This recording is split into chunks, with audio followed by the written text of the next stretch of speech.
In every patch of TFT, there always seems to be that one composition that completely steamrolls and rocks the meta. Now, in this patch alone though, we've seen an incredibly rapid evolution of what is really deemed to be the strongest comp. At the beginning of the patch, it was Infiniteam, but quickly then a counter was developed with Hacker LeBlanc reroll, but then on top of that, a bunch of other incredibly strong boards began to emerge into the meta. Kai'Sa reroll, Lucian reroll, and the most infamous Hacker Gnar 5 Gadgeting reroll, where if you hit that 5 Gadgeting early, that Hacker Gnar is going to do a lot of damage and reduce a lot of damage. Now, the evolution of comps was so quickly that Infiniteam, while dominating the beginning of the patch, is just completely struggling to stay afloat, even though, the stats do say otherwise. But if you have tried playing Infiniteam within the recent times, you have probably realized that Infiniteam kind of feels a little bad now because everybody's playing reroll, everyone's playing very high HP boards, and Infiniteam really struggles to clean up those types of boards. Now, surely, Hacker Gnar is the strongest thing that has come into the meta. Surely, nothing counters Hacker Gnar. But surprisingly enough, the meta has once again evolved and we have now seen a counter to Gnar, but more specifically, we are now what's in a rock, paper, scissors meta, where you can think of Kai'Sa reroll as scissors, you can think of reroll Gnar as a rock, but then who's paper, right? Who beats Gnar? And what board does Kai'Sa beat? Surprisingly enough, it's Warwick Jax duo carry. Now you might be hearing that and thinking, that doesn't sound right. Well, let's talk about it. And I'm just gonna put a quick warning here. This is my third attempt recording this, and it's 85 degrees. I'm a little irritable, and my air conditioner doesn't come in for another like 4 days, and I don't know why it's 85 degrees. Not even the second week of April yet, but I digress. We're gonna calm down, channel our peaceful energy. We're gonna talk about this, why it's good. We're gonna have a good time. I just want to play TFT in a good, well air-conditioned room, but I don't have that liberty right now, so we're just gonna power through it. Okay, anyways, I've been meaning to make this video for a while and I have not, but moving on. First off, let's talk about the stats. 6 brawler, this is ass. 4.72 is ass. What am I smoking? How is Warwick Jax the answer, right? 4.72 in Diamond Plus, 4.68 in Masters Plus. The stats don't lie. This is dog, right? Jax carry augment, 4.83, 4.98, sorry. But, even if we look at the mech Jax, if we isolate the stats for just mech Jax alone, it's averaging a 5.07. Oh, what the fuck is that? Terrible stats. Terrible stats. How is this? How is Warwick Jax averaging a 4.62? How is this the answer to Hacker Gnar? Well, first off, 4.62 in Diamond Plus, 4.48 in Masters Plus. Oh, that's a bit of a jump. 47% win rate, 50% win rate. 3% increase. It's quite a jump. Not that convincing, but noticeable. And then here is where things get a little interesting. Let's talk about it. When you have Warwick and Jax on your board, and you have 6 laser core, averaging a 3.37. Oh, but it's 6 laser core. Oh, but it's an elusive trait. It's so hard to hit. Fine. 5 laser core, 3.98. Negative 0.53. 3 laser core averages a 4.26 with a negative 0.24 delta. And by the way, these deltas are increasing dramatically as you go up these laser core trees. And you might be wondering, well, it's laser core then. It's not Warwick Jax, it's laser core. But you're forgetting something. This is your typical laser core, vertical laser core board, I should say. Do you notice something's missing? Where the fuck is Jax? Hello? We're talking about, again, the topic of conversation is Jax. And if we're looking at the stats here, 5 laser core, 6 laser core, 3 laser core, all do increasingly better when you have a Jax on your board. Where do we fit Jax? Where does Jax fit in this equation, right? Maybe we take out these two and we play Jax +1. But, this board sucks. What is this? This? This is our board? No, it's not. It's not even close. And actually, our board is 6 brawlers. What? But we looked at the stats earlier, right? 6 brawler, it sucks. 4.72 average, right? 4.68 average, it fucking sucks. How is this our answer? This is our level 7 board, right? We're slow rolling to hit the Jax 3, right? We're trying to itemize our Jax, prioritizing all our items onto this Jax carry. Slow rolling at level 7, trying to hit Jax 3, trying to stabilize our board and win out with the Jax 3. No. No. If you approach this board in the same way that you used to approach Mech Jax or Jax 3 of any kind, you're going to have a bad time. This augment's dog shit. The stats don't lie about this one. This is ass. We're gonna get rid of it. Bye. Second, this is also ass for the early game. That's what your level 7 looks like. And let me say something real quick. You're not going to be slow rolling a level 7 for Jax. Huh? But it's Jax dual carry. You're telling me that this 2-star Jax, this is enough to carry me out? This and this is enough to carry me out? No. It's not. So what am I fucking smoking, right? Like what the fuck? Like how, what am I on? Right? Like what am I talking about? Well, the easiest way to talk about this is if we go into here. What is this? Everybody's favorite TFT influencer, K3 Soju. And I watched this VOD and I learned from him. Surprisingly enough, I learned something from a Soju VOD. But I watched this VOD and incredibly enough, he showcases a way and an approach to play Jax 3 that is not only viable and competitive within the current meta, but solves a lot of the pain points to when it comes to playing around Jax 3. Now, let's talk about it, okay? Here, now, also, before we start the VOD, I just want to preface, he does high roll his augments a bit here. He does high roll a bit in this video, but I've played and tested this board multiple times without high rolling or whatever. Let me just say this about the Brawler board. Let me say this about the Jax Warwick dual carry board. It is a very reliable top 6. Top 6, I'm not going to carry. Shut the fuck up. Very reliable top 6. Let me finish. Pretty reliable top 4. Pretty reliable top 4. If you high roll, very easy to get a top 2. Very easy to go first. This board is not a board that you will win every single game with. You cannot hard force it every single game. But if you see the line and you have an opportunity to play it, I invite you to play it. Because you know that if you have a line and an opener and a potential way to play into it, you are very likely to continuously climb. Just based off how averages work. If you're averaging a 1st through a 6th every single time, but you're mostly averaging 4th through 1st, you're going to climb. Right? And that's why I want to talk about this video today. So let's talk about it. Here, take scoped weapons. It just takes it off rip. And again, we're playing around Jax, right? We're playing around the Jax dual carry. Standard. Slams a Ginsu, laser core start. Very standard Jax opener, right? What are we looking for carousel? Probably a bow, probably a Negatron cloak. Trying to hit that GS, trying to hit that Bloodthirster, sure. Everything compared to the previous approach is exactly the same. What is so special about this, okay? We have cut into the carousel now, and I'm going to fast forward a little bit until it's Soju's turn to pick. Pause. Bit of a spoiler. But if we're playing around Jax, what do we pick up from this carousel? Well, I mean, take a look at everything that we have. We have sword, we have sword chain, we have sword bow, and we have rod Negatron cloak. It doesn't take very long to figure out that, as Soju looks like he's going to try to run into, this bow sword is our best option because we get a slam GS plus have an open sword, which gives us our BT for Jax, right? Very standard. And we can see Soju takes it, right? Very standard. Standard shit for every Jax play that we used to do in the books. What do we slam here? GS, right? We slam GS open sword. Just like we talked about. Like in every Jax roll, every Jax board, every way we've played Jax for the majority of players, including myself, that is the correct slam. So what does Soju do? What does he do? Why am I paused? What does he do? Boom.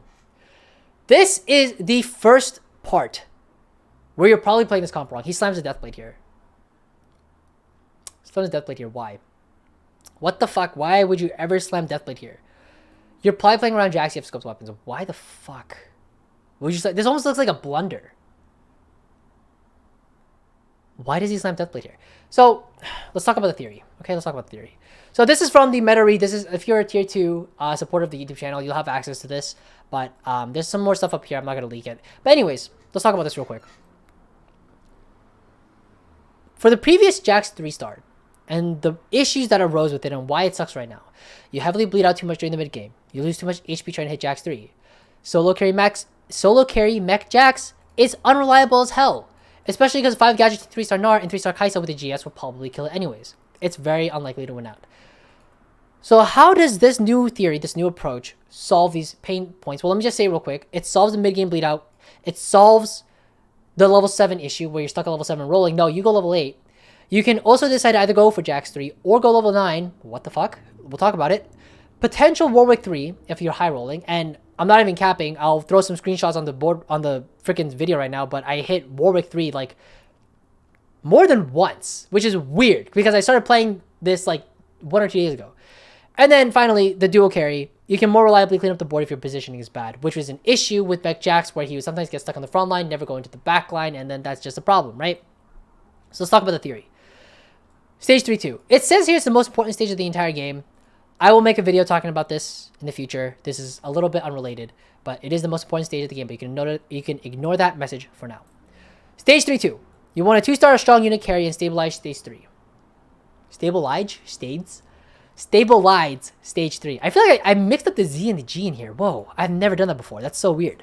Anyways, for Jax Warwick, this means you're playing a Jax 2 to stabilize during stage 3. Fair enough, makes sense. Stage 4 and 5, this is where things get different. Instead of rolling for Jax and trying to hit that 3-star Jax, you just push level. You go for a 2-star 4-cost carry to stabilize your board at stage 4 and 5. For Jax Warwick, this is Warwick 2. Now, if you notice anything, this just sounds like you're playing standard.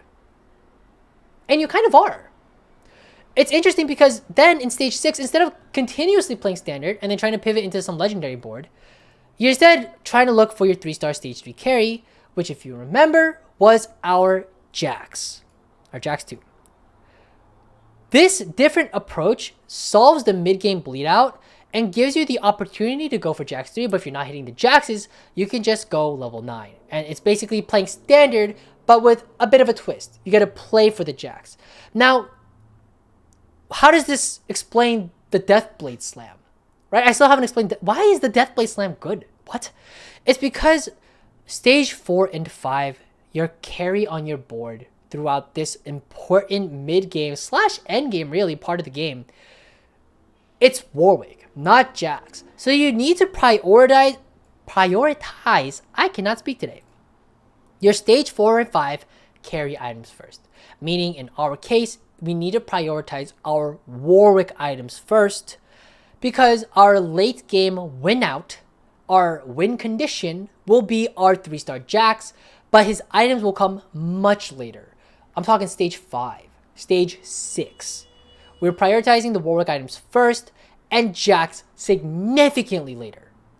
And that is the difference when it comes to approaching Warwick Jax dual carry in this current meta compared to before.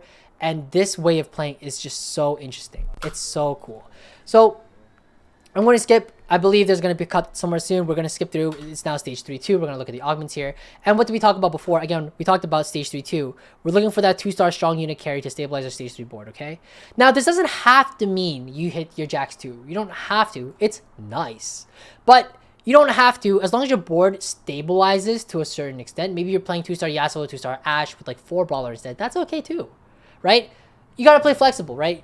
TFT is not a flowchart. You got to be, I mean, it's kind of a flowchart, but you got to, you know, be able to be flexible whenever things arise and, you know, things don't exactly go the way that you want to. Again, like I said before, he high rolls a little bit here. He hits the Brawler Crest here. And so he's going to take Brawler Crest. I mean, it's really obvious. You just take it. Thank you. And then here, he goes level 6. We can watch the roll down. And actually, if I remember correctly, he rolls like a boomer here. So he rolls kind of slow. So I'm going to 2x it. So this is on 2x speed. Yeah, there it is. But 2x speed, and you see he's rolling down here, looking for just ways to spike his board. He does have the Ashe, the Yasuo too. He could have stopped rolling, but I think he thought his board was still a little too weak, and he has Brawler Crest. He's not garnering value out of his augment like we talked about before. He wants to garner value out of his augment, so he needs to hit the 6 brawlers here, right? And so he finally does, and he's able to not only do that, tech out a Laser Core, and then these items go on, wait for it, Gensu's on Yasuo? What? Gensu's on Yasuo, Deathblade on Yasuo, Brawler Yasuo. What the fuck is this thing here, huh? Gensu's not going on Jax here? It's... Now, this part's kind of interesting. So, Why are we slamming the Ginsu and Yasuo? Well, the Soju's idea is basically this. By stage 5, you normally end up with 3 carry items and 3 tank items, assuming that you're balancing your component economy decently well. This means that even though it may be slightly more suboptimal on our endgame board, for now, it's a lot stronger if our primary carry, even if it's this Yasuo 2, our carry for now, even though our carry, yes, is Jax, but Yasuo 2, honestly, good enough, has 3 items. As long as that carry has 3 items, that it will be stronger than separating our items and having this Ginsu's on Jax plus 2 items on this Yasuo. And if he hits, let's say, a Samira, he hits a Bel'Veth, he hits any sort of strong AD forecast. I think those are the only 2 really. But, he hits any of those, then he can just slam those items onto, let's say, the Bel'Veth. Then he has a Ginsu's plus the Deathblade. He has an open bow on bench. So now he's going to go for a final bow item here, and he goes for Runans here. And then here we go. Now we have a Ginsu, Deathblade, and Runans ready for whatever. He hits the Samira here. Hits the Samira here. Slams all of these items onto the Samira. Now his new primary carry is a Samira with 3 items, which is stronger than having the Ginsu's again on Jax and then having only 2 items on our Samira. So that's the theory behind that. Now, again, I'm going to speed through a little bit. We're going to 4x it because, quite honestly, again, the whole idea is just you just win throughout all stage 3. Win throughout all stage 3 and streak it out. It's so easy. It's so easy. And he's playing this game, quite honestly, very beautifully. Now, 4-1. Let's talk about it a little bit here. Can you not? Thank you. 4-1. Okay, this guy moves really, I don't know what's wrong with this guy. He rolls like a boomer, but then he like hovers over the level like way too fast. He needs, sorry. This is pissing me off. I'm just trying to show you the shop here, but he keeps juggling his units here. Oh, I gotta maintain APM. No, I'm Soju. Fucking annoying. No, he's not annoying, but this in particular is annoying. Anyways, again, sorry, I'm a little irritated. It's like 85 degrees outside, and I'm like sweating, and it's gross. Anyways, moving on. Are we going to Are we going to go to level 8? Are we going to level 8 at 4-2? What is the goal here, right? If you remember correctly from the economy video, I don't know if you watched it or not, 4-2 is a standard interval, 4-5 is a standard interval, 5-1 is a standard interval. Ideally, you want to go level 8 at 4-2, 4-5, or 5-1. Now, we have like no money. Next turn, if we sell the Samira, and we're probably going to keep winning here, we'll have just enough to go level 8. So do we go level 8 next turn? Or do we go level 8 on 4-5? Okay. I can tell you, even if I had never watched this VOD before, sorry. I can tell you there's a 75% chance we go level 8 next turn. What? 75% chance? How am I so sure it's exactly 75%? Again, it's the augment chances table. Look at here. We are playing gold, augments. Sculpt weapons, roller crest. Gold. 75% chance, hero augment. Not only that, if we level to 8 here, and because we have Brawler Crest here, and because we have the Vion bench, because we're ready, and we're Soju, we're good at the game. Well, I'm not Soju, but I'm okay at the game. But anyways, I digress. We know it's a 75% chance we're going to hit the hero augment. So, it's very likely, based off on our augments, or rather, sorry, our traits here, that we're going to hit the Warwick augment. If we hit the Warwick augment, take off Samira, play the Warwick, and then we have 8 Brawler, and we have a very strong board. And as we can see here, we're going to speed up a little bit. Again, this guy's trying to maintain his APM, even though he still rolls like a boomer. And we are going to fast forward into 4-2, and we'll see eventually that I am correct. And Soju played this, again, correct. He's going to level to 8 next turn because he's going to hit the Warwick augment. Big data, there you go. And he chooses big data because statistically it's the best one, our best Warwick augment. Now here we are, 8 Brawler, scoped weapons. This board is really strong. And just to give you just sort of like just a frame of reference, usually stage 4, especially early stage 4, if you have a 1-star forecast carry, pretty strong. You don't really have to worry about hitting that 2-star forecast, maybe around 4-5, maybe. It depends on when you're doing your roll down, but here he has like no money. But again, his board's really strong. Most of his units are upgraded. He also has a Jax 2, a 2-star 3 cost. And in case you don't notice this or not, his components, this ties in a bit more with our component economy, which is a totally different topic for a different day. Yeah, okay. He has an open, sorry. Yeah, that was funny to me. He has an open crit glove, right? He has an open crit glove, so he's going to slam that onto the Warwick. And then he's like one bow away from hitting a Last Whisper, which is one of Warwick's best items and quite honestly, most important items. So he's going to slam the Ginsus onto the Jax. It's a little weaker. It's fine. He'll survive. So here, as we can see, even though, yeah, it does contradict with what we said before. Again, I know someone's going to ask that because somebody asked that in Soju stream too. But that's just so that we can clarify that point. Because I know somebody's going to ask. Ooh, you're contradicting yourself. Ooh, you're an idiot. Shut up. Anyways. It's, again, so easy. This game just plays itself out. We're gonna fast forward throughout all of this. Because now, again, we're just going to be saving up. We're going to be going into 5-1. Roll down on 5-1. Try to hit that Warwick 2. Sit. And then, by the way, on 5-1, on that roll down, after we've garnered like X amount of economy, if we happen to hit a lot of Jaxes, we can then go for Jax 3. If we don't hit any Jaxes, we can maybe think about, oh, maybe we want to save up instead and try to go level 9 instead, right? We have opportunity available to us. Maybe we can stick with the Jax. Maybe we can try to look for something else, right? There are options that are available to us. So again, we're going to fast forward. I'm going to put this on 8x because, like, there's nothing to talk about here. He's going to streak throughout all stage 4. Oh, funny enough, he loses here. He loses here because this guy has 4 defender and he has the carry Garen augment. This is just, again, this is why you need Last Whisper on Warwick. Without Last Whisper, this fight, like, if he had Last Whisper or Morgana on his board, he wins this. But he just didn't have either. It's just very unfortunate. But he should have been able to streak throughout all stage 4. That guy just happens to have 4 defender in a very AP heavy lobby if you've been paying attention to everybody's boards.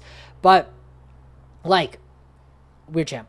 Anyways, I digress. He was supposed to streak throughout all stage 4. It's understandable why he's molding here. We're going to fast forward throughout 4-7 as well. And again, the idea, stage 5-1. You hit 5-1. You've garnered like 30, 40 gold now. I think he's at 50 gold even. And, you know, whatever. He misses the Last Whisper here. Pretty fucking sus. I'm going to, come on. Thank you. And here, we can see he's going to start doing his roll down. We're going to do a 2x speed. And here, hits a decent amount of Jaxes actually. Decent amount. He only rolls to about 30 because, again, this guy's kind of a boomer. So, I say he's kind of a boomer. We're like the same age. But anyways, fast forward this a little more. We're going to see he's going to roll down all the way trying to hit that Warwick 2 because he needs Warwick 2. Hits that Warwick 2 so that he can stabilize his board. Keeps rolling. Roll. Thank you. Boom. Warwick 2, 1 off Jax 3. So we've seen from this roll down, and again, I did say at the beginning of this video, he kind of high rolls here. This is a bit of a high roll. This is a lot of Jaxes. He shouldn't have this many Jaxes by stage 5, but he does. But anyways, I digress. And, you know, like, quite honestly, I mean, this game it plays itself out, really. The board plays itself out. And you can see how this different approach to Jax 3 is really interesting. Now, you might be wondering, like, oh, what if I hit, like, no Jaxes on my 5-1 roll down? What if I low roll? I mean, you're probably not low rolling if you don't hit a lot of Jaxes, but quite honestly, you're going to be garnering a lot of economy while you're just trying to go level 9 anyways. So then if you natural a lot of Jaxes, or you see that Jax isn't really taken out of the lobby, maybe not a lot of people are playing Mech Garen for their front line, maybe consider it. Because Jax 3, Warwick 2 is an incredibly strong duo carry. They're very, very, very strong. And as we talked about earlier, now obviously his Warwick only has 2 items here. This is like, you know, a bit suboptimal, but I think he's really hoping for Carousel to give him something here. But anyways, we're going to just speed up a little bit. He's going to start losing a little bit now. But that's because he's not Jax 3. His Warwick doesn't have 3 items. Fast forward a bit more here. And I don't think he even gets it. Does he get? No, he has Runehands here. So he gets Runehands for his Warwick here. And again, we're just fast forwarding here because there's not much to talk about. 3 item Warwick. He has the Jax. He should probably take a Morgana because he has no armor shred. But, I mean, again, this board plays itself out so beautifully. This guy's also high rolling. He has like an incredible amount of Affinity Team. But again, just moving on. I digress. Again, this board here, he does roll down, and he starts rolling down here, and the reason why is because somebody has Kaisa 3, somebody has Sivir 3. There's a lot of really strong boards. Everybody spiked their boards quite a lot for some reason, like pretty rapidly in this lobby. Everybody's kind of high rolling in this lobby, to be honest. So here he rolls down, hits the Jax 3, perfect. And as we can see here, his board's basically done. It's done. He has the Garen in here holding the Brawler Crest. He can flex that into a Morgana for the armor shred. He can flex that into a Leona if he needs MR, because there's a lot of AP in this lobby. Against this guy, it's 80 though. But we're going to fast forward a bit more here. And like, again, there's nothing much to talk about. Like, I think quite honestly, I think I just cut the video here, or the VOD. Yeah. So here, this is the end of the game. This is now stage 7. We're in stage 7. This is the final round of the game. As you can see, he survived all the way to stage 7. He's literally the top 2 here already. He has the Jacks 3. He has, the Titans on. He has a very upgraded board, by the way. It's basically the same board.